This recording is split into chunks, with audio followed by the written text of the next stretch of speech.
শোলমারী নদীর পার দখল করে নির্মাণ করা হয়েছে ইটভাটা। দূষিত ধোঁয়া বাতাসের মাধ্যমে ছড়িয়ে পড়ছে আশপাশের এলাকায়।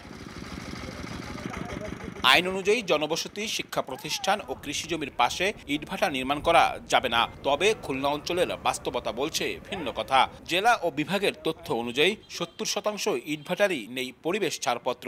অভিযোগ উঠেছে আধিপত্যের মাধ্যমে প্রভাবশালীরা নদীর তীর ও খাস জমি দখলসহ ঘনবসতি এলাকা, এমনকি হাসপাতাল, স্কুলের পার্শ্ববর্তী স্থানে গড়ে তুলেছে এসব ভাটা। ফলে বাতাসে বাড়ছে দূষণ, স্বাস্থ্য ঝুঁকি বাড়ছে এই অঞ্চলের মানুষের। এমনকি তীর দখল করায় সংকুচিত হচ্ছে অনেক নদী। প্রতিটা ফল গাছে এখন ফুল ফল আসতেছে, সেগুলো নষ্ট হয়ে যাচ্ছে, পাশাপাশি ফসলের ক্ষেত নষ্ট হয়ে যাচ্ছে। ধুলাবালি সবসময় তো অটো আছে, নাকে যাচ্ছে, চোখে যাচ্ছে, চোখের সমস্যা হচ্ছে, বাচ্চাদের শারীরিক শ্বাসকষ্ট বেশি হচ্ছে। নারকেল গাছে ফলন হয় না, কাঁচা ফসলের সমস্যা হয়।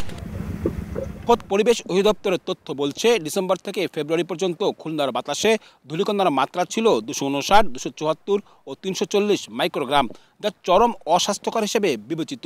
আর এই দূষণের অন্যতম কারণ হিসেবে উঠে এসেছে এসব ইটভাটা থেকে নির্গত কালো ধোঁয়া। পরিবেশবাদীরা বলছেন, দূষণ রোধে কঠোর হতে হবে সংশ্লিষ্ট দফতরগুলোকে। তবে ভাটা মালিকরা পরিবেশ বান্ধব ইট উৎপাদনে চাইছেন সময় ও রাষ্ট্রীয় আর্থিক সুবিধা। আইনের সর্বোচ্চ প্রয়োগটা এখানে করতে হবে, বাস্তবায়নটা করতে হবে। সেটা যদি না করা যায়, জনবসতিপূর্ণ এলাকায় লোকালয়ে অবৈধ ইটভাটা হওয়ার কারণে যেটা হচ্ছে যে পরিবেশের একটা মারাত্মক বহুমুখী ক্ষতি হচ্ছে। আমাদের একটু সময় দেন, অথবা আমাদের ব্লকের যদি যেতে হয় সেক্ষেত্রে আপনারা প্রণোদনা দেন। আমরা এখানে ৫-৬ কোটি টাকা ইনভেস্ট করে এখন হঠাৎ করে যদি আপনি আমার লাইসেন্স বাতিল করে দেন, তা আমরা যাবো কোথায়?